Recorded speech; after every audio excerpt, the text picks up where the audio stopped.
Good evening, everyone, and welcome to another of our Military Aviation Museum webinars. Thank you all for joining us this evening. I'm Keegan Chetwynd, the Executive Director of the Military Aviation Museum, and tonight's speaker is Jim Bunch, a phenomenal historian and diving instructor who's written 3 books on the U-boats off of the Outer Banks. I became aware of Jim Bunch when I first moved to Virginia Beach. We actually drove down to Cape Hatteras to see the lighthouse, and in a bookstore down there, I picked up one of Jim's books and was absolutely enthralled with the story of Operation Drumbeat and the U-boats operating off the coast here in North America. It was amazing to me to reflect on just how close to Virginia Beach the front lines really were. And I think this is a phenomenal story that he's going to share with us this evening. Jim has dived these wrecks extensively. He's visited both the 701 and the 352. He's got over 1,000 dives on U-85. He's an Outer Banks native. He has a degree in oceanography, and he's even participated in the recovery of several artifacts from these submarines, including an Enigma machine, which was donated to the graveyard of the Atlantic Museum with the permission of the German government. So with that said, that's enough from me. Jim, would you take us away this evening? Okay, well, I appreciate all you folks joining in here, and I'll try to tell you a little bit about the U-boat war off the coast, mainly off the coast of North Carolina between the time of January and July of 1942. Now, if you look at that first image I have up for you, you'll see there were 4 U-boats that were sunk off the coast of North Carolina. The U-85, of course, was the first U-boat that went down. It was sunk April 13th, 1942, by a destroyer that was operating out of Norfolk, as a matter of fact, the Roper. It's in about 110 feet of water. It was relatively intact until maybe 10 years ago or so. The pressure hull is still intact, and it's a nice wreck for scuba divers. A lot of diving done on that particular wreck. Water's a little murky. As I said, it's 110 feet of water out there, and but it is still a nice wreck. You can tell it's a submarine or U-boat, as they like to have them called, and it's a very interesting wreck to visit. Now, the next one that went down was the U-352 down off Morehead City. If you look down at the bottom there, you can see U-352. It's at just about the same distance as the 85, 110 feet of water or so. The water down there is much clearer, and it's a nice diving wreck. And I'd say that wreck is probably dove more than any of the ones that are diveable. Now, the next one to go down, the 352 went down in May. The next one to go down was the U-701, and that's right off Hatteras. That wreck is almost in the Gulf Stream. It's a very difficult wreck to dive, so we don't have quite as many divers on that wreck as we do the other wrecks. It wasn't really located until maybe 6 or 8 years ago, and not too many folks have been out there. It's in about 110 feet of water too. Now, on the 85, I'll go back up there a second. All the crew on that particular U-boat died in the operation when it was sunk. 352, about half of them, and half of them survived and were picked up by a Coast Guard boat. The 701, 6 or 8 made it to safety. The boat was actually sunk by an airplane out of Cherry Point. And when it went down, they were only in, again, about a little over 100 feet of water. So some of the men were able to get out, and they drifted in the water for 3 days or so before they were picked up off Norfolk. A PBY at Elizabeth City found them, and they took them up to Norfolk, and the captain did survive that particular wreck. Captain did survive the 352, and the last wreck, the U-576, was just located maybe 5 years ago. It's in real deep water, about 650 feet. NOAA found it with a submersible, and they've took some pretty good pictures of it, contacted the German government, let them know that they had located the wreck, and wondered if they wanted them to try to recover any bodies or anything else from the wreck. The German government more or less replied, no, just let it stay where it is. It's too deep really for scuba divers to visit it. So no one probably will ever go on that wreck other than people in a submersible that might go down and take a look at it. So they're the 4 U-boats that were sunk off the North Carolina coast between April actually and July. The 701 went down in July and the 576 went down in July. Now, during that same period of time, not just these boats, but the 50 or so boats that operated off the coast during this period of time were able to sink 70 or more ships from Morehead City up to the Virginia line. So the trade-off really wasn't all that great. We got 4 of theirs and they got 70 of ours. Now, if you look up in that index map up in the corner, why did they all congregate around Cape Hatteras? Well, if you see that dark water up around Cape Hatteras in that index map, that means that it's pretty deep, pretty close to shore. These U-boats couldn't really operate in shallow water during the daytime because they were in such shallow areas that it was very easy to sink them. And they wanted to get out in deep water where they could submerge and have a very, very good chance of not being found. That's why one of the main reasons, of course, the other main reason was so much shipping came by that area.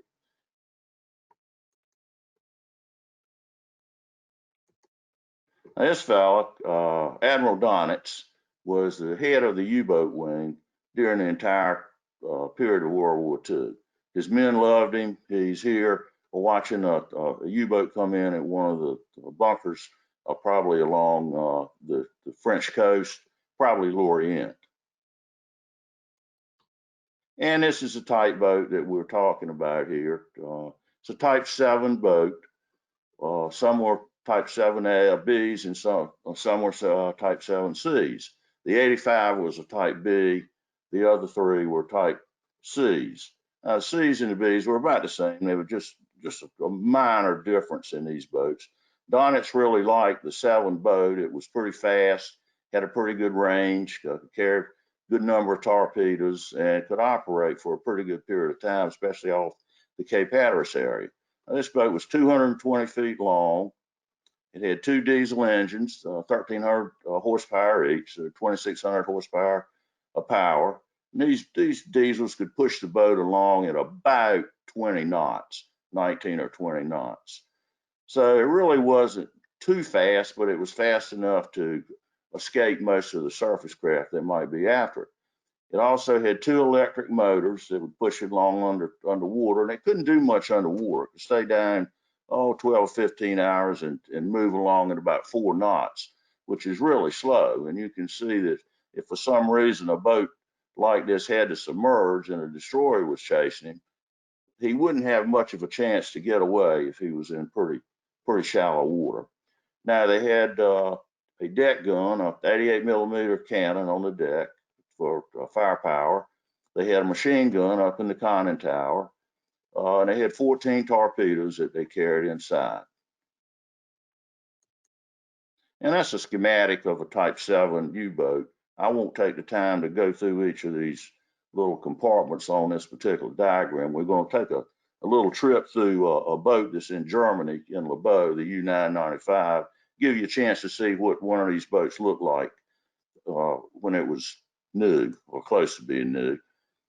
Now, these boats all had a crew of about 44 men, 45 men. This is the crew of the U-85, and this was the initial crew and also the crew that went down on the boat on April the 13th. These are the enlisted men on the stern, Captain Greger in his white cap, and the 5 officers on the other end of the boat being greeted at one of the bases, probably Lorient, on their return from a trip. This is the boat that sank the U-85, destroyer Roper. You can see it's a pretty good sized boat. It was a lot larger than these little Type 7 U-boats. It had a larger crew. They had over 100 men on this boat, and they had some pretty good weaponry. They had torpedoes, they had 3-inch guns, they had depth charges, machine guns, and they also had something that the Germans really didn't know we had at the time, and that was radar. And it was located on the mast of these boats. You can't really see it too well in this picture, but it's up on top of that mast. And this is the captain of the boat, Captain Hamilton Hyde, who ran the boat and was running the boat the night the Roper sank the U-85. This little boat, the Icarus, was the boat that sank the 352. Now, it's a pretty interesting story. The captain of the 352, who really wasn't the best captain in the world, but he anyway saw this boat on the surface. He was submerged off Morehead City, and he thought it was a little freighter or a little tanker or something. He didn't know what it was, but anyhow, he decided to attack it, and he fired a torpedo at it that hit a sandbar and blew up, and he thought he had blown the Icarus up, which he didn't know it was a Coast Guard vessel. He came up, and the Icarus, only half his size, was able to sink him, which was, I'm sure, a pretty embarrassing situation for him. He got out, and about 2/3 of the crew got out, and they did pick these guys up and take them on down to Charleston. This is the crew that was manning the A6 aircraft out of Cherry Point that sank the 701. This guy, Harry Kane, he's pointing out on the map up there, Hatteras, about where he thought he had sunk this ship. And that's the aircraft like he was using to sink the 701. What he was doing was just up patrolling. He really didn't have any particular area he was going to be looking at. And he just happened to look down and saw the 701 that was more or less recharging their batteries on the surface. And he swooped down before the guys on the 701 could see and made a pass over the 701 and dropped 5 bombs and was able to hit the boat on its way down and sank it. It was in relatively shallow water, 100 feet or 110 feet or so. And as I said before, a good number of the crew of the U-boat crew did get out, and only 6-7 of them, I believe, made it, and they drifted on the surface for 3 days before they were picked up off Norfolk. Now, this is the way these boats look today, or more or less how they look today. That's the 701, and you can see it's pretty well covered up with sand. That's the deck gun you're looking at right here. Another shot of the deck gun on the right. Boat's fairly covered with sand. Now, it does uncover from time to time. It's only 2 or 3 miles from the Gulf Stream, so it's very difficult to dive. Anytime divers can get out there and be able to make a dive, it's a very exciting trip, but they don't go too many times out there. This middle shot is of the U-85. If you take a closer look at that, you can see the deck gun is still there, pointing up towards the sky. Conning tower is still there. Up and on the right end of the slide are the torpedo tubes, which still have torpedoes in them. The fairing is gone. There was a story some years ago that a local diver thought there was probably gold somewhere in this ship that they would use for trading. So he went out and blew the front end of the thing off. He never did get in, so the story went, and of course he never did find any gold. This bottom shot is of the 352, and it's in pretty good shape. Deck gun is missing, it fell off. There's the conning tower, and you can more or less distinguish the front end from the stern. The torpedo tubes are still there. And it's, as I said before, a very popular dive site. Now that's the 576. It's in 650 feet of water out off Hatteras too. And there's a submersible that Noah sent down, and they're taking some shots of it. These were sonar shots they took, and the boat is really in good shape. It's a 7C boat. You can see the conning tower, the deck gun, and it looks like there was some damage over here on this side. But it's in relatively great shape. Went down in that depth of water. None of the men got out, so everyone that went down with this boat is probably still inside the boat. Now, where did all this start, and how did it begin? Well, as most of you are aware, of course, the Germans had conquered France, and pretty soon, in 1941, early 1941, they started building bunkers along the coast here, adjacent to the Bay of Biscay. That made it so much easier for them to get over to our area and over to any place along the United States than before, where they had to leave Germany up here, go around the United Kingdom. Had a lot of boats operating in that area, and they had a very good chance of being sunk even before they got going. The distance was at least 1,000 miles farther that way than out of the Bay of Biscay. It was about 3,000 miles to Cape Hatteras from there. Now, they sometimes traveled on the surface the whole way. Sometimes they submerged because of weather. Generally, it took them about 3 weeks to go from here over to the Cape Hatteras area. Now, the boats, of course, traveled across the ocean, came on over, and then mostly moved on down off Cape Hatteras, especially during the first part of the war, the early months of 1942. This is the Dixie era, going down in March of 1942. Captain Fleschenberg sank this. He was in the U-71. What did these guys have to fight with when they came over here? They had 14 of these G7 torpedoes.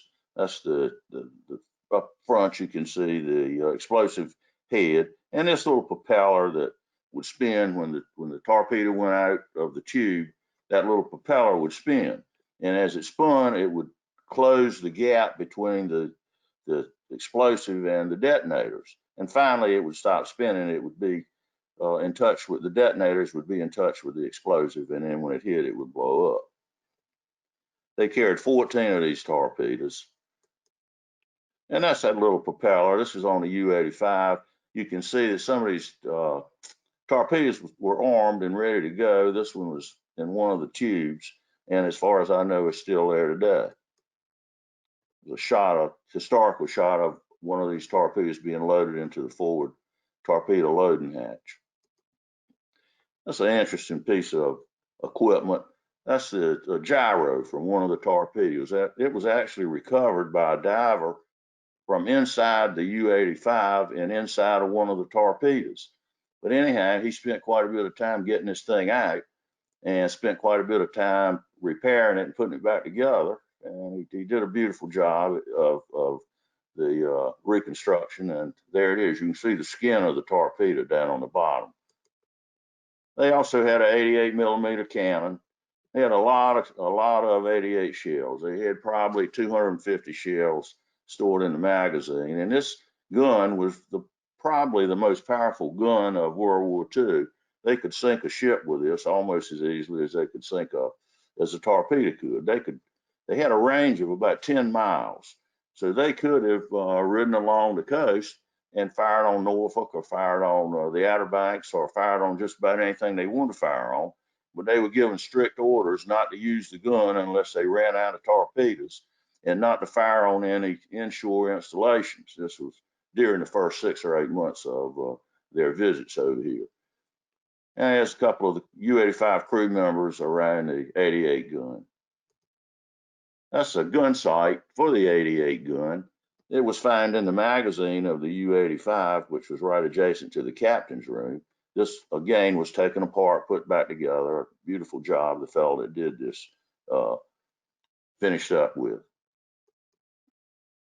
Some 88 shells being loaded through the hatchway going up to the conning tower and then out on the deck where the gun was. And there's a storage area with some of the shells in their cases inside the U-boat. Now there's a 88 shell, big heavy shells, really an awesome piece of weaponry. This diver happened to be out diving on the 85 one day, and he went down and found a casing that had this shell in it. He didn't really know what was in the casing, but he brought it up to the surface. And when they opened it up, there was the shell. Well, the boat captain, of course, made him throw it overboard, but he at least got to take it out and look at it. And he really wasn't too happy about throwing it back, but that's just the way he would have had to do. They also had a centimeter cannon here on the back that they use mainly for anti-aircraft protection, and a 9mm machine gun that could be taken down inside the boat when the boat was submerged. Now we're going to take a little trip through a boat that's still there. It's in Lebeau in Germany. It's located right on the Baltic Sea. That's the Baltic back there, and right across the way from Kiel, which was one of the main U-boat areas during World War II that the Germans had. Beautiful boat, the U-995. The way it happened to end up here, it was captured in Norway after the war, and the Norwegians took it, and they actually operated it for a while. And then they brought it home and saved it in its pretty good state. Well, the Germans, after the war in the 1950s, found out they had it and more or less asked them if they could use it for a museum. And the Norwegians said, sure, we'll let you do that. So they gave it back to Germany. Germany mounted it here in Lebeau, and it's accessible, of course. You go in, come out the other end, and see what a Type 7 U-boat looked like on the inside. And there's another shot of it. Really a slick looking craft.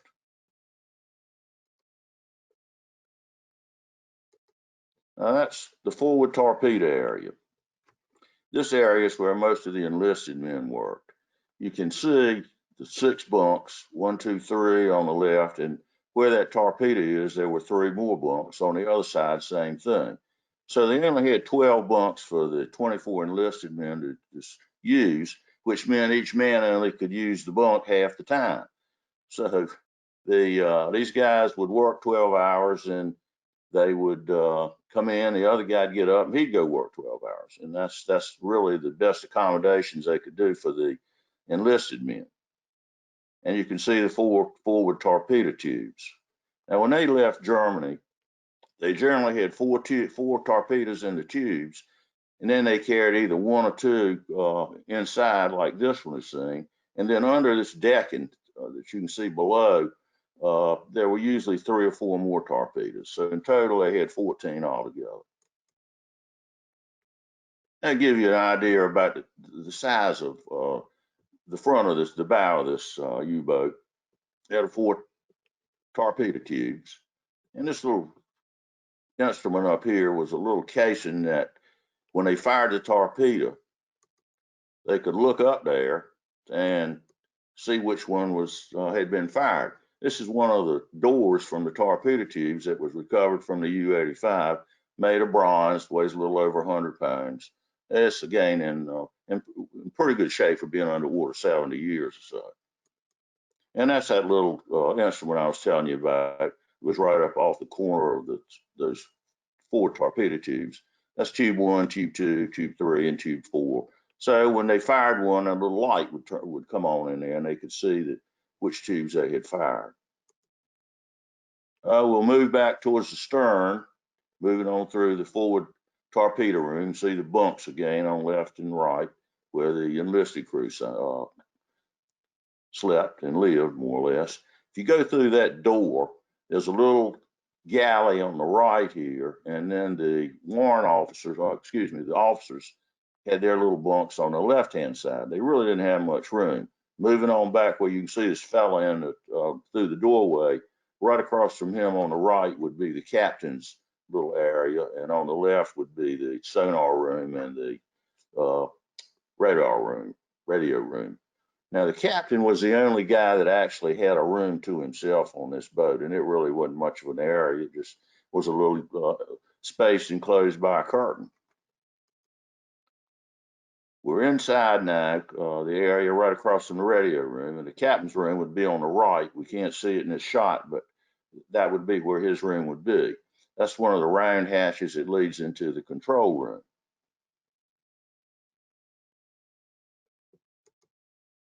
This was recovered from the radio room. It's the ship's chronometer, the timekeeping instrument they had. And that, of course, is the Enigma machine that we recovered from the radio room. Moving on through that round hatch, heading back into the control room, there's several interesting areas in this room that you might enjoy looking at. Now, how did you steer this boat? Of course, the guy didn't stand up on top in the conning tower and with a wheel and steer it back and forth and make it go up and down. Most of the steering took place right here inside the control room. There were two stations, the helmsman station right here, and the other station over here would be the plainsman station. Now you can see right at the bottom these two little seats.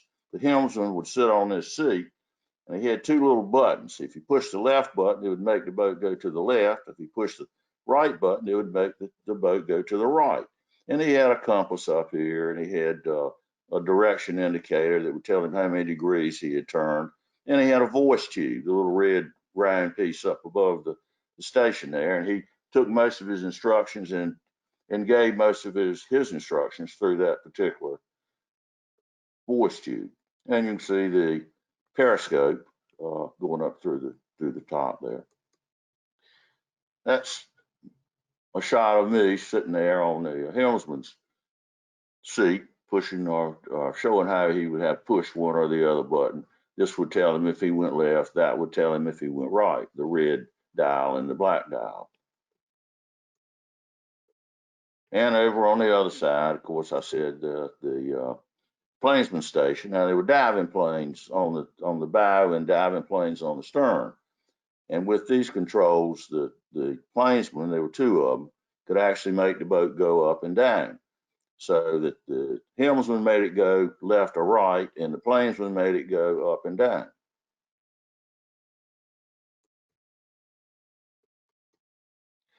There are the rudders that the helmsman, of course, controlled to make the boat go one way or the other, and the diving planes that made it either go up or down. And there are the bow diving planes. And that's a shot of myself under the bow of that boat, just to give you another feel for how large these boats were, what the actual size was. That's a ladder going up into the conning tower. The captain usually during a surface attack would go up into the conning tower. And that's what it would look like if you look from the control room up into the conning tower. That little hatchway takes him up on top where he can see what's going on if he's on the surface. If he's not on the surface and uses his periscope, which is up here, it was a little bicycle seat, sort of a little gizmo he would sit on, and it would rotate, and he could turn his periscope all the way around and do the shooting from that area. That's a compass that was recovered, a gyro compass that was recovered from the conning tower. Moving on back, that's the ladder again, goes up to the conning tower. This is the well for the periscope. And if you look towards the stern, you can see another round hatch that will take you out of the control room and back in the next area. This next area was where the chief warrant officer slept. There weren't as many of them, and each of them did have their own bunk. There were 8 of them, and they had enough bunks for each man to have his own bunk. This is what they looked like. These were a little better than what the enlisted men had, and they had little compartments that they could bring their possessions. They couldn't really bring very much. You can look at the size of those compartments. Down on the bottom are some more little compartments, and you couldn't bring very much on these cruises if you were a crewman on a U-boat. There was one little cooking area on the boat, a stove. This is all they had for 44 men. The cook prepared meals 3 times a day in this little area here, and this is really all they had to work with. Moving on back to the stern area, this is the diesel engine room. 2 1,350 horsepower diesel engines, one on each side. Push the boat along about 20 knots. And then moving on back a little farther towards the stern, these are the electric engines in this room. There's one. I'll show you a little better shot of one in a second. But that's all that was really in this room. And then one stern torpedo tube. So they had 5 torpedo tubes altogether.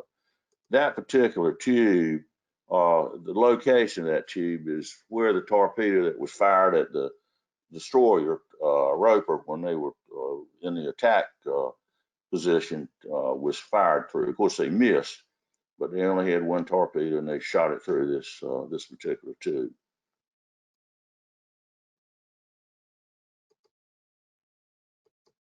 That's one of those electric engines. It's only 350 horsepower. Some of the engines that are on outboards today have more horsepower than they had it total in there with electric motors. Of course, these things ran by battery. They had over 100 batteries down under the decking, and these batteries, of course, would run down. So they couldn't run too long on these electric motors, and that's why they liked being closer to deeper water so they could go down deep, maybe sit on the bottom.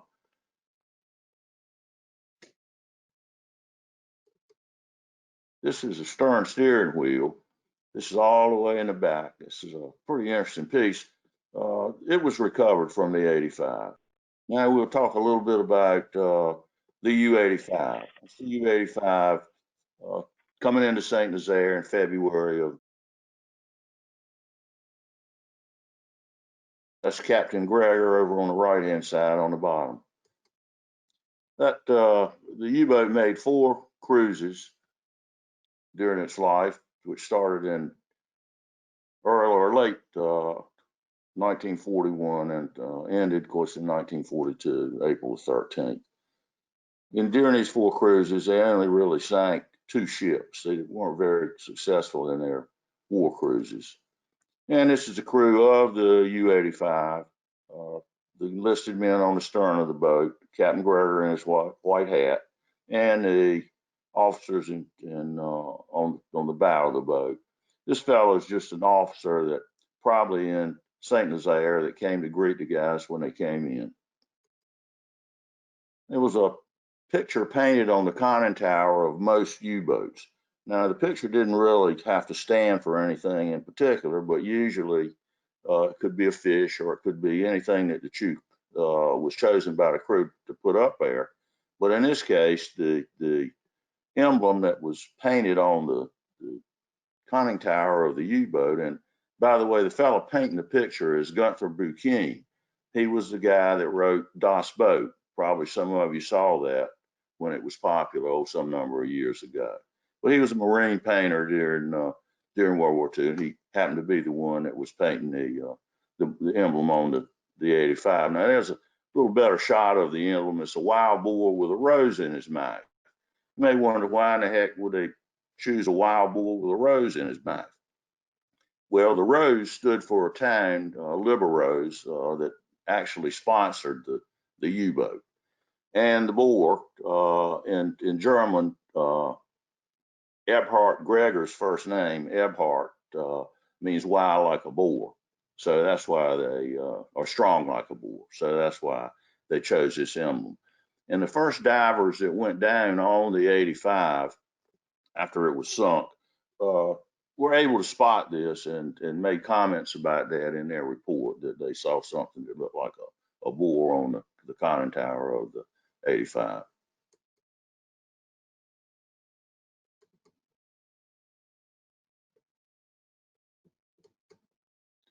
Now this is a shot of the 85 coming into St. Nazaire in February of 1942 after their 3rd war cruise. Another Type 7 boat up ahead of them. You can see Gregor up on the conning tower and the machine gun still up on the deck. Some of the men taking pictures.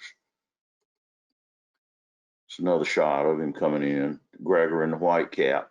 Some of the other men up in the con with him, and a 20 centimeter gun on the stern back there. It's pretty easy to recognize.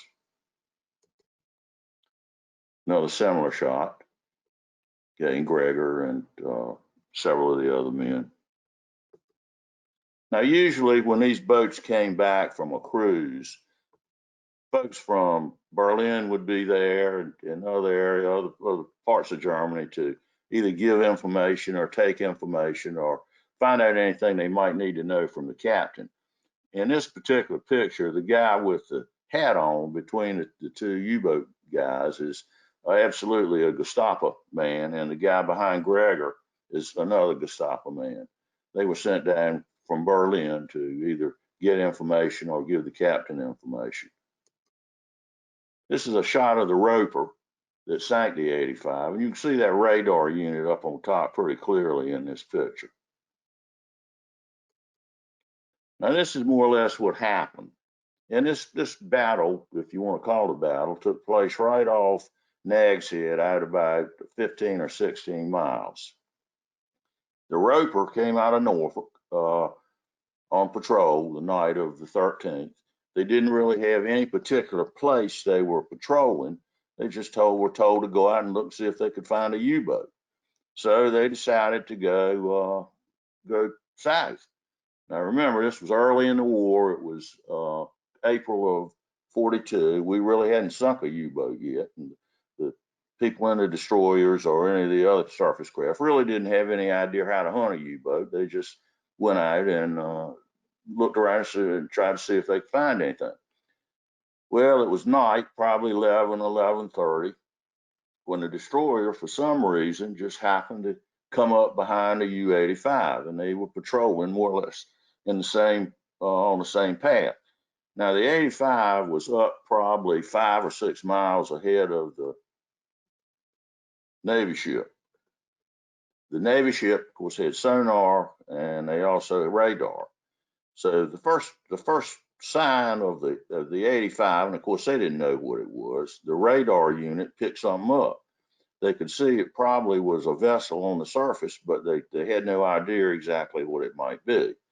But they decided to follow it anyway. They thought it might be a Coast Guard boat or some fishing boat out of the Nag's Head or someplace up in that area. So they took after it, and now the destroyer could make about 30 knots, where we said that the sub could only make about 20. But he's not going quite that fast. He's just moving along, and he's following along after whatever this target would be. The captain had already gone to bed, but he was called, Captain Hyde, and came back to the bridge, and he said, let's just follow him a ways and see what the boat is. And again, they thought it was most likely maybe a fishing boat or something like that. But anyway, they pursued him, and you know that the 85 knew that something was after him. They had sonar too, and they could hear him coming. And why in the world he didn't head for deeper water or make other moves is not really known, because all the crew members, of course, were killed. But he didn't. He just proceeded along just about like he was going on the surface. Well, after about 30 minutes or so, the destroyer caught up, came pretty close to the 85. He still couldn't see him, but he could see a wake in the water, and he could see phosphorescence. And as the men were still following whatever the ship was, they still weren't sure what it was. The 85 fired one torpedo through their stern tube. And this torpedo, because of the good helmsmanship of the helmsman on the destroyer, went off to the right side and missed them, but they saw it.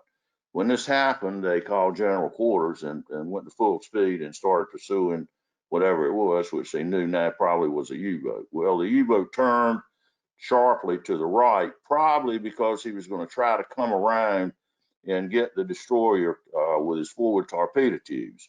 The destroyer moved ahead, probably at full speed, and after they went a ways, they decided they would open fire on they did see it was a U-boat, and they decided to open fire on it. Well, the guns on the destroyer hadn't been used in so long. When they tried to fire their 3-inch guns, they all jammed. They couldn't get any of them working. So in the meantime, they tried firing the machine guns, and they couldn't get them working either. Well, this fella, Jack Wright, ran to one of the machine guns, somehow unjammed it, and started firing at the U-boat, which more or less kept the men who were at this time starting to come out of the conning tower to try to man their 88 gun from getting around from behind the conning tower. They came on around a little farther. They got their 3-inch guns cleared and went ahead and fired 2 or 3 shells, and the third one, I believe, hit the U-boat right behind the conning tower. When this happened, so personal accounts went, the sub just stopped in the water, and all the men started coming out of the conning tower and jumping in the water. Well, whether the shell was enough to sink the boat, or whether the captain just decided to scuttle the boat and let the men try to escape is still not really known. But anyhow, the destroyer came on around and ran right over top of the men in the water. The U-boat had already gone down. Well, they were going to try to rescue these guys if they could, and a fellow that actually came down here to see us, named Rhodes Chamberlain, was supposed to release a raft. He said, I was up there trying to release this raft, and I couldn't get it untied, so I couldn't slip it off the side like you normally have to do. But anyway, they ran on through all these men, and they were so close to the men, they could hear them hollering and asking for help and to save them and whatever else they were muttering at the time. But anyway, the destroyer captain said, let's just go around one more time and we'll pick them up. Now, this was around midnight, and you can imagine how they felt on the destroyer. This was new territory for them. Destroyer had not sunk a U-boat, or had really never even seen a U-boat. And so they're sort of green, but they're going to go around and try to pick these guys up in the water. Well, the destroyer went around. He came back in pretty close location to the men in the water, and apparently they picked up something on their radar or on their sonar that showed something else in the water. Well, what it probably was the U-boat on the bottom. But they weren't going to take any chances, and they ran through these guys and pitched out 11 depth charges, which naturally killed all the survivors. So there were no real survivors from this particular fight from the German side. Anyway, the destroyer stayed in the vicinity all night, and in the morning they could find 29 bodies. That, of course, they were all some of them were dismembered because of the depth charge attack, but they picked up 29 of them and took them up to Norfolk, and they transferred them to another boat, and then they buried them over in Hampton National Cemetery about 3 days later. This is a drawing that a fellow named Glenn Ewer did for me. He more or less was one of the favorite artists out on the beach. He passed away several years ago, but in this particular rendition, you can see there's a 3-inch gun firing and hitting right behind the conning tower, and the men were in the process of jumping over anyway, but this ended up in, of course, all their deaths. And the depth charges, of course, had such an effect that there was really no way any of them could have survived. The next day, these are the fellows on the rope. They painted a U-boat on one of the stacks on the destroyer. As this fellow, there's Captain Howe, and on the right-hand side is Commander Norton. He was the head of that particular destroyer group. They're just preparing their report. A couple of shots of some of the Germans being taken off the destroyer and put on a tugboat called a Sciota. They all had vests on and rescue equipment. This was a paper that was found in the water. It's pretty interesting. It was a second-degree Iron Cross Award.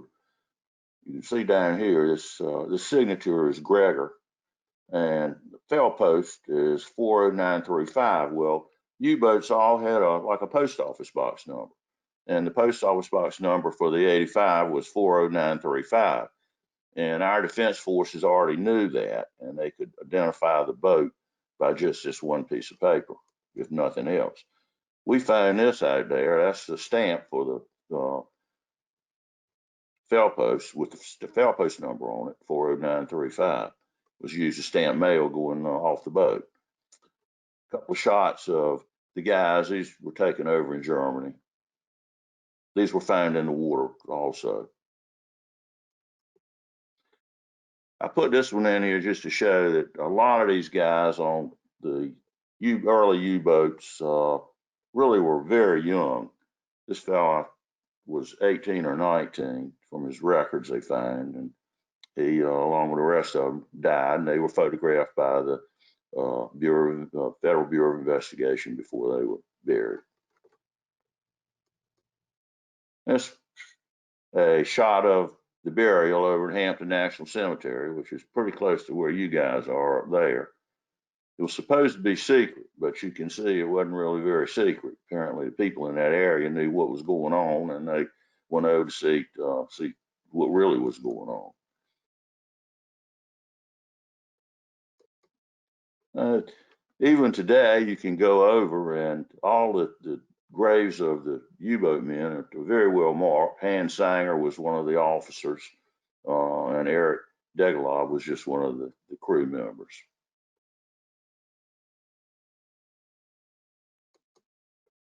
There's Sanger. As a matter of fact, he was the only officer that was found. None of the other 4 officers' bodies were recovered. There have been all kind of stories about how the captain and several of the other officers got in a little dinghy, made it to shore, and then in some manner made it back to Germany.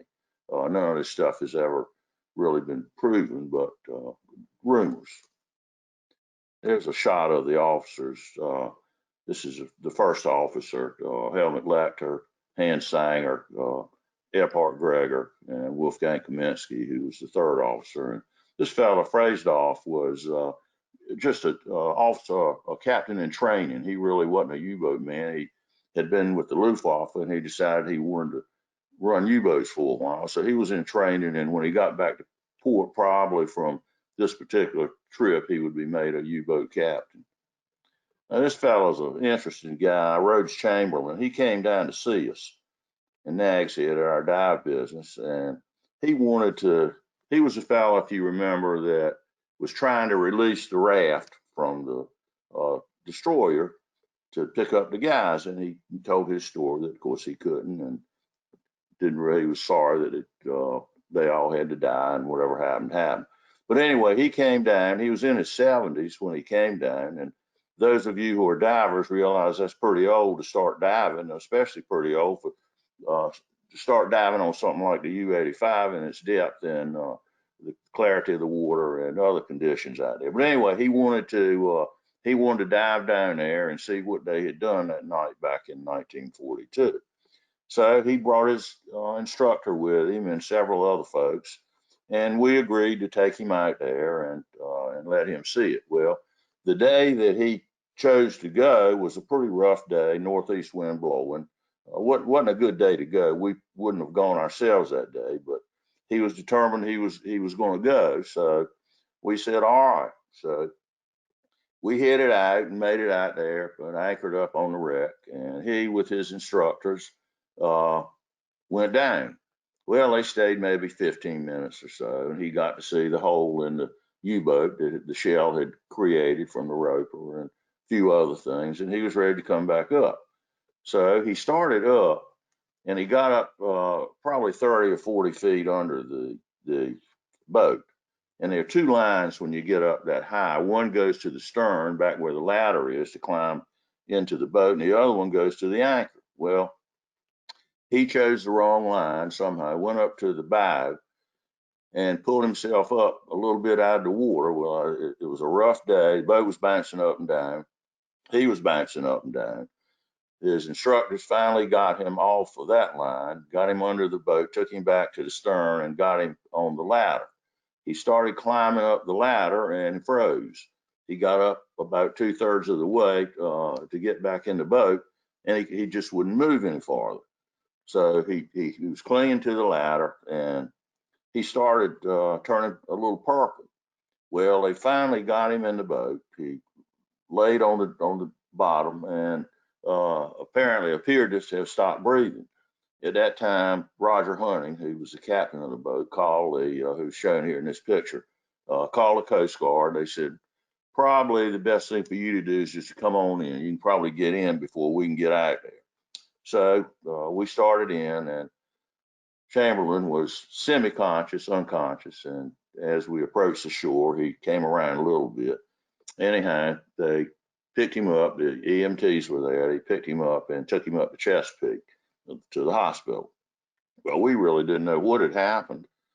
We hadn't really heard anything, and didn't until the next morning. He showed up back down at the beach. Apparently had made a full recovery and wanted us to take him out there again. And we told him, no, we didn't think we would. So anyway, he's from Texas. He got back on the plane, went back to Texas, and we never saw him again. But an interesting fellow to attempt something like that, and he did, after all, get to see it. Now, diving on these wrecks, and particularly I'm talking about the 85 right now, began in the 1970s. This boat, the Geekos, used to come up every year, and he'd come bring a lot of different people, and they would go out and dive the 85. And he did that probably for 20 years before he finally didn't come anymore. That's the typical gear that you would find on a guy going down on these wrecks: dry suit, 2 or 3 tanks, a light, a lot of gear. I think he's just probably returning from a dive. You can tell that the wear on his face. It's not really an easy dive. That's a shot or picture that Glenn Ewer drew for me of the 85, the way I saw it back in the 1980s. You can see the bag torpedo tubes, the deck gun here, the conning tower, and the stern. Now, back in the 1980s, the saddle tanks were still there. A little more was there than is now. A lot of it's deteriorated now, and of course, just not there anymore.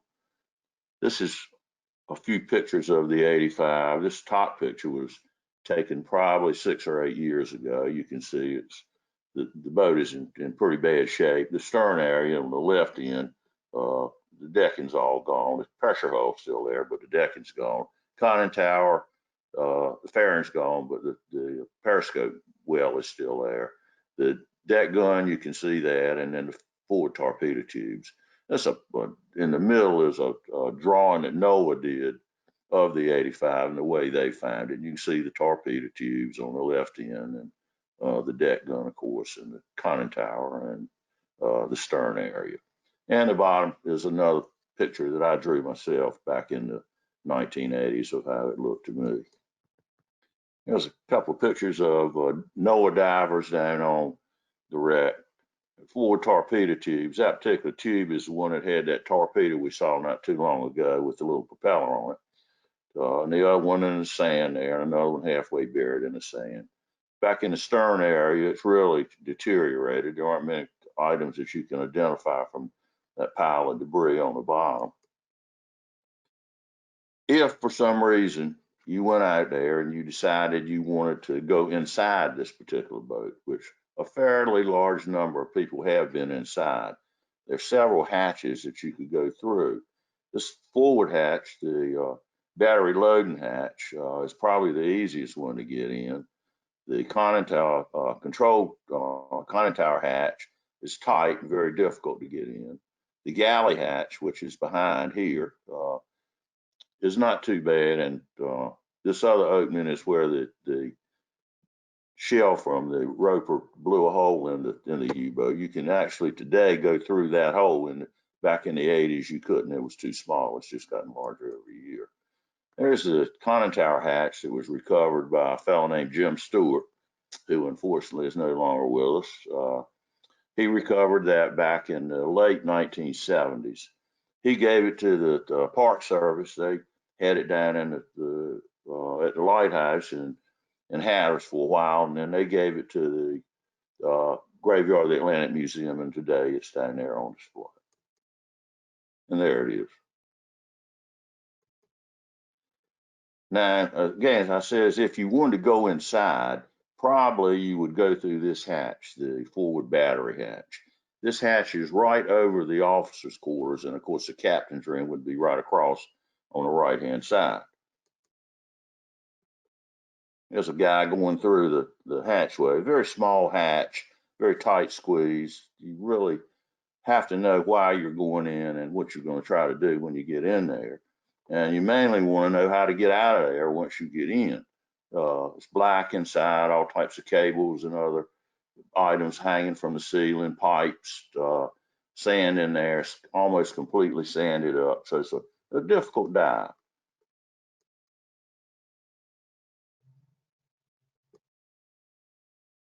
And there's the same shot again with the hatch. That's the hatch from that battery loading compartment that was brought up some number of years ago. Now, if for some reason you did get inside, and that's light on the left-hand top picture coming from that hatch, and you're inside now, and you're moving around in the area of the radio room and the sonar room. If you look over on the left, that's the round hatch from the 995 going in. That's the radio room door. Well, if you look on the bottom down there, left, you can see the radio room door on the 85, and it's all sanded up in there. And then the sonar room is on the left of that. And another picture on the right underneath the one that you can identify the hatch. You can see the hatch in this picture, and you can see the entrance to the radio room here. That's where we recovered the Enigma machine from, which you can see would be a very difficult thing to do. The first thing we had to do was figure out some way to get all the sand out of the radio room so we could look around in there and see if we could find the Enigma machine. Well, we built a pump and somehow brought the pump in there and pumped the sand out, and we did eventually recover the Enigma machine. We weren't really sure if it would be in there or not. These machines, of course, that were the code machines that the Germans used during the entire World War II. The captains of the U-boats had orders to throw these things overboard if they were in danger of being captured or if they were in danger of sinking in shallow water where they could be recovered. So Gregor certainly had plenty of time to throw this thing over, but he didn't do it for some reason. Well, we didn't know whether he had thrown it over or whether it was still in the radio room, but we thought it would be worthwhile to see if we could find it just as a project. And as we did find it. We found in there also a little typewriter, which was actually hooked to the Enigma machine. And instead of somebody having to stand there and write everything down, this typewriter would, on incoming messages, it would print out the messages. And there's the Enigma machine. We brought it up after many days of diving and many days of work. Roger Hunting is actually the fellow that brought it up. And that's a shot of us presenting it to Joe Swartzer down. That's Joe and Roger down at the graveyard of the Atlantic Museum. We'll take a quick look at a Enigma machine. As most of you know, it was a code machine that the Germans used. In February of 1942, the Germans all the U-boats, Atlantic U-boats, were issued new machines that had 4 rotors. Now, the rotors are these little wheels up in the top. Before, they only used 3 of these rotors, and they more or less controlled the messaging. Well, we had been able to break their code with the 3 rotor machines.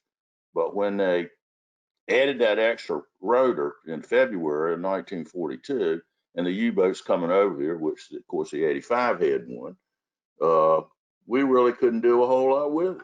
So anyhow,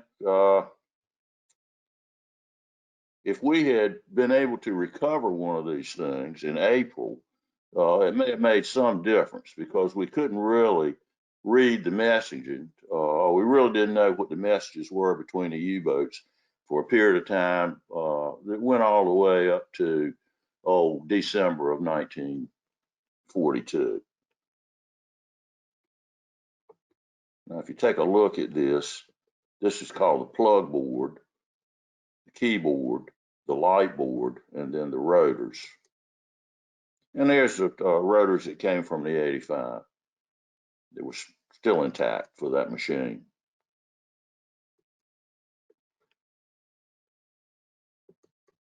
Now we'll just take a quick look at this thing and see how it operated. Some of you may or may not know how it operated. It really didn't really receive the messages or send the messages. It was just a machine that would encode the messages, and then it could decode a message that the telegraph guy actually sent and received the messages. Now we'll take a look over here at this schematic. Here is the keyboard. Just say you punched in an egg. on the keyboard. Electronically, it would go up and go through the light board, where it would change again by a series of connections to maybe a B. Then it would move on around and go up to the main entry stator of the rotor system. It would go into the rotors. It would go in as one letter. It would come out the other side of the rotor as a different letter, go into the next rotor and the next rotor and the next rotor, and it would change every time it went through. Then it would come back through, change again, come back down through the light board, change again, and then light up on the lamp board as a different letter, and that would be the encoded letter. Very interesting machine. The Germans really didn't think that we would ever break the code, and so they still didn't know it up until late after the war that we had actually broken their code. And another shot of Admiral Donitz, who, as I said, was the head operator for the U-boats during the war, and he ended up, after Germany was defeated, he became, of course, the political leader of Germany. He was named head of the state by Hitler before he killed himself. And he ended up, in essence, of only serving about 20 days and went to jail for 10 years and served 10 years, came out and lived a right many more years after that. Well, to sum all this up, the total number of U-boats, 1939, 1945, 1,158. Type 7Cs, which 3 of the boats off the coast were 7Cs, 661. Type Bs, 85 was a B, 24. So total number of boats lost, 821. Total number of U-boat men, about 50,000. U-boat men lost at sea, 34,000. So 29 of these men drowned in their boats. Pretty difficult time being a U-boat man during World War II. And with that, I'll conclude the presentation. I hope you enjoyed it, and I hope you have some questions for me. Jim, thank you so much for everything this evening. What an incredible presentation. If you just want to keep it there on your last slide, I think we can all reflect on those numbers while preparing our questions. Okay. We've actually got a couple here for you. You mentioned that diving inside is challenging. Are there special plans and considerations that have to be lined out if it is your intention to go inside the U-boat? Well, you would certainly want to know where you were going, or where you would say section of the boat you would be entering. So you use some type of a schematic, or we of course had diagrams that were prepared in Germany these were copies, of course, and we could tell, and we could make a plan exactly where we wanted to go. If we wanted to go to the forward torpedo area, or if we wanted to go to the captain's room, or that. So other than that, you need, as far as equipment requirements, the least amount of equipment you can take in with you, the better. So easy to hang up or get something hung up inside and panic and drown. So the plan, as far as where you're going and how you're going to get there and your equipment you're using, probably are the 2 main considerations. Generally, we took our fins off and left them outside, and we would just pull ourselves along inside, because if you didn't, you'd stir up the sediment so much inside when you turned around and were trying to make your exit. That made it very difficult, because you sometimes couldn't find exactly where you came in. It happened to me one time, and after that, I used a line to get me where I was going and get me back from where I was going to the entranceway. It sounds like it's perhaps not for novice divers, even though it may be accessible because it's not in great depths of water. Is there special wreck diver training that you have to receive to kind of become familiar with this kind of thing, or is it just years of experience? Well, they do. The different certifying agencies do offer courses and classes in wreck diving, and they do offer penetration diving classes that would not only teach you about going inside a shipwreck, but also going inside a cave and what you should do if you happen to decide that's what you want to do, like the cave diving down in Florida. But yes, they are absolutely, and it's not a novice dive to go inside, and it's very dangerous, and the consequences can be great for those that are running out of air inside, or getting hung up inside and not being able to get out, or things like that. So it's really not for a novice diver. So you obviously made a project of removing the Enigma machine from U-85. Who owns these wrecks, and did you have to have their permission to be able to recover these pieces for display in museums? Well, the German government still claims ownership to the U-boats. Up until 2003 or so, there wasn't too much said about divers going out and making recoveries. And then a piece of legislation came out, the Sunken Shipwreck Act, and what it did was make it more or less illegal to remove anything from wrecks unless you had permission to do so. And generally, I would say that after that piece of legislation came out, very few divers did remove anything else. But the Enigma machine, like I said, we did have the German government's permission to get that and anything that was associated with it, and with the understanding that we would turn it over to the graveyard of the Atlantic Museum, which of course we did. You mentioned that the submarines obviously sank with live ordnance aboard. Has there ever been any discussion of disarming any of it, or any efforts to remove it in general? Well, it's interesting. The 352 down off Morehead City, I guess he was a congressman, maybe a senator, a fellow named Lowell Weicker, years ago, just happened to be down there, and he took a dive on the 352. Now this was back in the 70s, and he noticed that there was a lot of live ordnance on the wreck. So he made it his project to get this stuff removed. And the Navy did go down there, and they removed several of the torpedoes and some of the ammunition, and more or less made hatches to put over the hatchways so divers couldn't enter the hatches anymore. Well, it turned out that within 3 days after the Navy left, the divers had figured out a way to get the hatches off, and they were back inside again. But nothing else was ever said about it. It was an ambitious project. As a matter of fact, the Navy in their work they were pumping the inside out, trying to find ordnance, and in the process, they pumped bones and other things that were inside the wreck. There were quite a few bodies inside the 352 from the explosions that occurred, and it just maybe didn't turn out as good as what they had hoped. But other than that, I haven't really heard nothing on the 85 as far as I know, and nothing on the 701.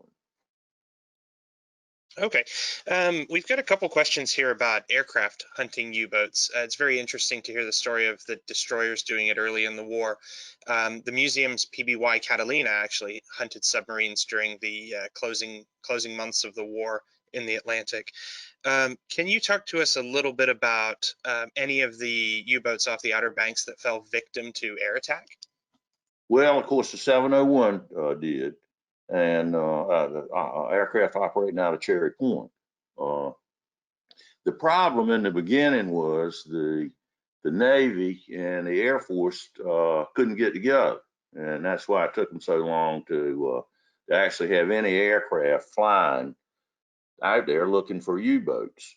They finally did get together, and they did have plans to use aircraft to find these boats. There was a group that formed down there. We had a group of them here that flew their own private aircraft out to search for U-boats, and they started up pretty early.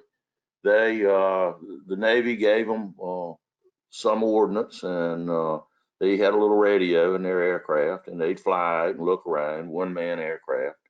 They didn't find anything. They had another thing that I didn't say anything about, that there were a few boats down here doing this called the Hooligan Navy. They were just boats that people had, and they volunteered to go out in their boats and search around and see if they could find a U-boat. And they gave the Navy gave them a depth charge each, and maybe a machine gun, something else like that. The story came out about one of these boats that went out up north a ways, and he was looking for U-boats. Well, they didn't really know how to operate depth charges properly. So the message came back that spotted U-boat, sank self. So he dropped the depth charge off the back of the boat and it sank him, not the U-boat. But the only one off the Carolina coast was the 701, and that was sunk by an aircraft. Of course, the 576, which actually encountered a convoy coming out of Norfolk, and they just didn't realize what was involved there. Now, aircraft were associated with that from Oceania and also surface vessels. And this guy that was running the 576, he'd already been given instructions to head back to Germany, and because he was having problems. But he came up and he couldn't believe what he saw, all these ships coming around Hatteras down there. So he decided he'd go ahead and take a shot at them.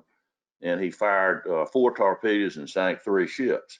But in the meantime, within minutes, the naval aircraft were over him and started dropping bombs on him. And the surface vessels, they had destroyer escorts, came over and started firing, and the boat was gone within a very short time after he fired his torpedoes. But that was about it as far as I know. Okay, we've got a bunch of questions asked largely along the same lines. Were the residents of the Outer Banks in general aware of the U-boat menace? Were they able to see these, battles kind of raging out at sea? Yes, mainly they knew what was going on, and they'd been given, especially down here from Duck on down to Hatteras. The fishermen were not allowed to go out during certain times, and the folks along the beach more or less knew what was happening. That there was a ship that went down off Avon, which probably most of your listeners know where that is, probably 10 miles from Hatteras. But the city of Atlanta was the name of the ship. It was only out 7 or 8 miles from shore, and it was torpedoed during the early days of the war. And apparently, the explosions that resulted were heard all the way down here. One fellow I know down here who was still living, I haven't seen him lately, but he said he was fishing out of Oregon Inlet down here, and he said when that thing blew up, he said that he could hear it and see it. He said we thought it was dynamite on the ship. It was so the explosion was so great. But most of these folks down here would go out during the daytime and pick up items that washed the shore from these ships. There were so many of them that were being sunk, especially in March and April, that everybody more or less knew what was going on down here. You mentioned the sinking of the merchant ships. Are there any of those wrecks in close to shore in the similar kind of waters? Do these U-boats rest among the wrecks of the merchant ships that they sank? Yeah, they're basically in the same shipping lane that the U-boats are in. Now on this end, there are probably 6 or 8 vessels that are either tankers or freighters that are 6 or 7 miles, maybe a little farther from the U-boats, but in the same line. And they're favorite targets of the scuba divers, of course. But quite a few, probably especially down around Hatteras and south of Hatteras, are probably 8 or 9 or 10 vessels that if you're making a dive, you can choose the one you want to go to, and they're basically in line with where these U-boats were.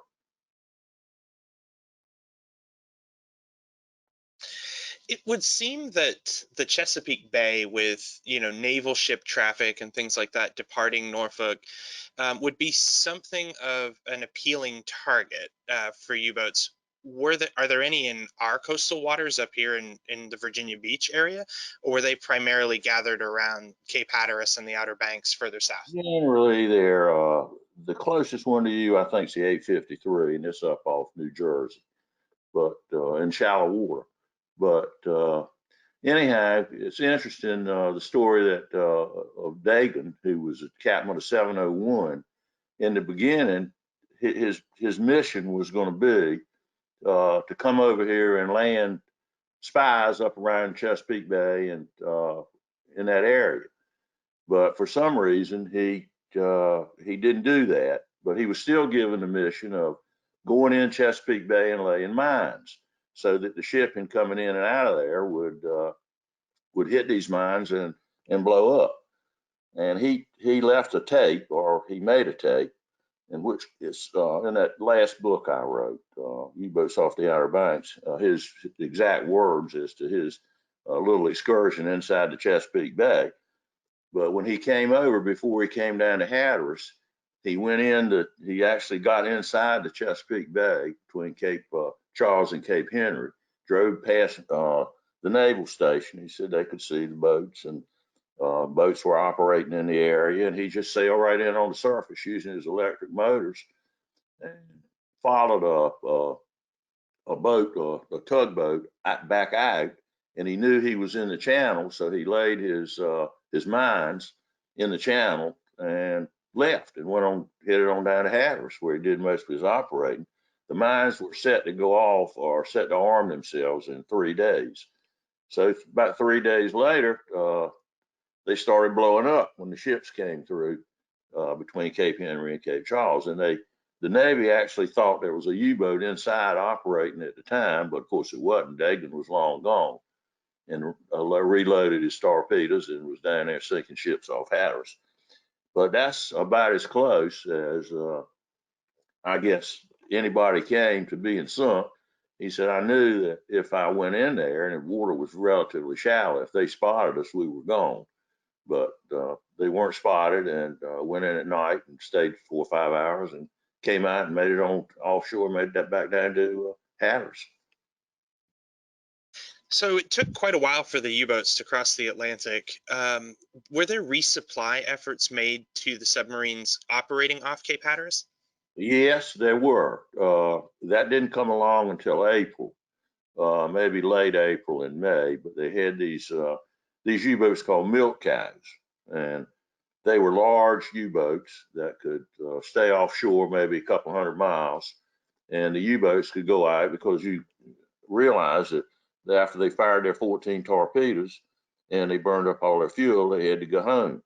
But with these boats, they could supply probably 5 or 6 U-boats with fuel and with torpedoes.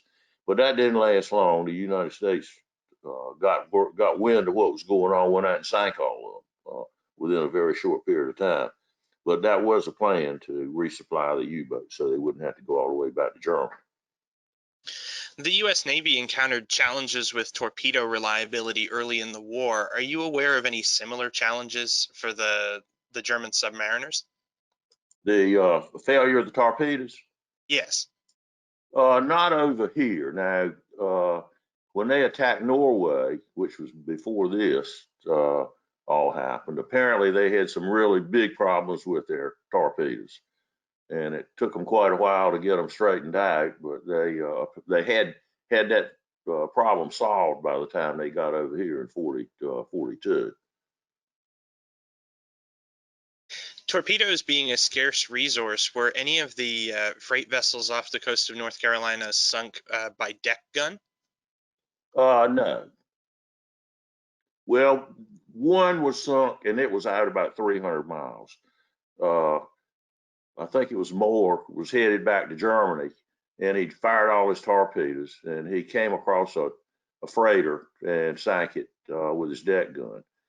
But a lot of these guys, when they came over, especially in March, and maybe in early April, they had 14 torpedoes, and they would fire them all within 2 days, 2 or 3 days, and sink 5 or 6 ships, and turn around and head back to Germany. And if they happened to run across something on the way, they would use their deck gun. I think there was 1 or maybe 2 ships that were actually sunk by deck gun fire.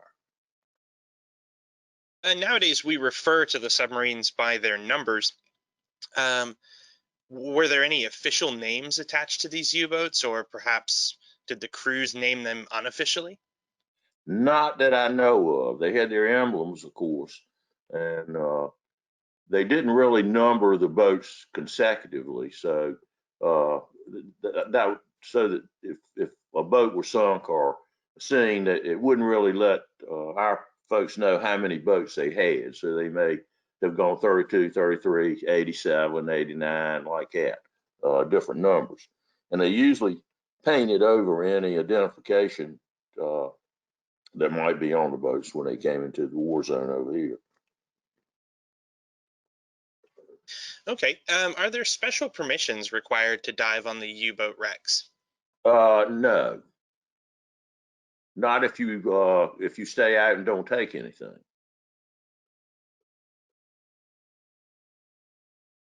Was the Roper a World War I vintage destroyer? Yes, full stacker.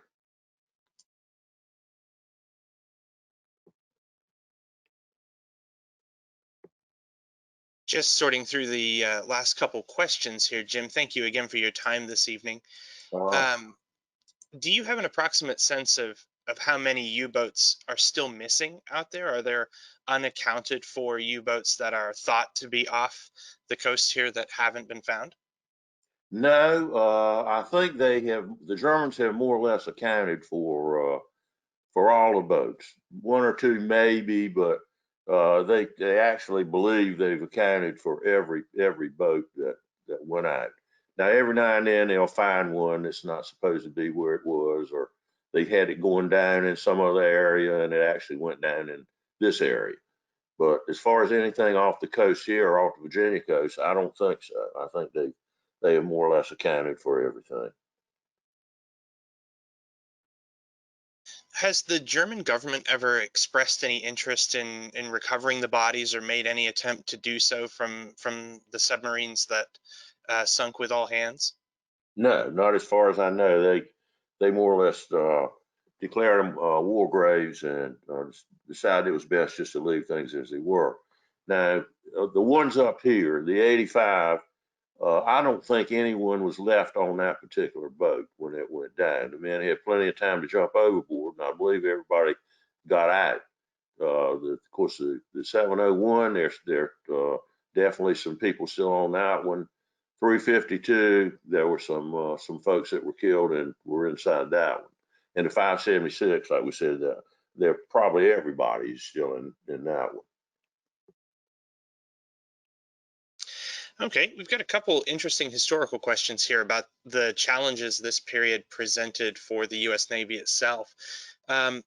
What do you think it was this situation with the merchant ships would have been avoided if the convoy system had been implemented sooner? It would have been. I think it would have helped to do that. Of course, Admiral Andrews, excuse me, King, who was the head then, didn't like the convoy, and he was convinced finally to start convoy, and that didn't really start until actually July, when that convoy was moving around Hatteras and sank the 576. The problems were that we only had so many destroyers, and King realized that he was in a war in the Pacific. He wanted to save his destroyers for operations in the Pacific and for escorting convoys across over to Europe. So he didn't really release any of his destroyers until pretty late in the conflict. And off North Carolina, the conflict was really between January and July, and after that, that was the end of it. So Donitz recalled all his U-boats from the East Coast and sent them up to the convoy lanes up north. But the convoy, and if it had been started immediately, probably would have, and they could have gotten the destroyers to escort the convoys, and that was one of the main reasons he didn't do it. He said, we just don't have the destroyers to let you have. At any one time, probably there were no more than 2 or 3 destroyers operating all along the East Coast. So you can see that they honestly, a U-boat could sink a ship and then move quickly to another area, sink another ship, move around, and the destroyers just couldn't keep up with them. And there weren't that many of them working anyway. But yeah, if they could have gotten the destroyer escorts and started convoy, I think a lot of it would have been prevented. And a follow-on question to that. have you got any awareness of how effective the blackout along the coast was? Was that something that was in effect on the Outer Banks, or was it restricted to more urban areas? I don't think they did much down here with that. I know that the lights kept burning in the lighthouses, and some of the businesses stayed open, and so no, I really don't think the blackout along in this area had any real effect on the U-boat war out here. Okay. Have you ever heard tell of German families visiting these war graves by diving on them? No, I can't say that I have. And our last question for this evening, was any effort made to dive on any of these U-boats during World War II by Navy divers intent upon recovering equipment or technical information about the submarines? Well, actually, after the U-85 went down on the 14th of April, within a week, the Navy had people out there diving on it. And they had a vessel called the Falcon that went out first, and that was a diving and salvage vessel. And I knew the fellow that made the first dive on the 85, as a matter of fact, a fellow named Burt Miller. He's no longer alive, but he was on the Falcon, and he went out, and they hooked up, found it, hooked up to it, and he went down. They were going to try to recover what they could, and he went. Of course, they were using hard hats, and they weren't using uh, conventional scuba gear. So he got inside the conning tower, and but he couldn't get down inside the control room because his equipment just wouldn't let him. But they recovered right many items from the decking, and they tried actually to raise the thing, and they found out that it was so hold that it was impossible to do it. But they actually did put fittings on the boat to see if they could maybe raise it. Now the other ones, I don't know any particular details about them, but I imagine they probably did go out and dive on.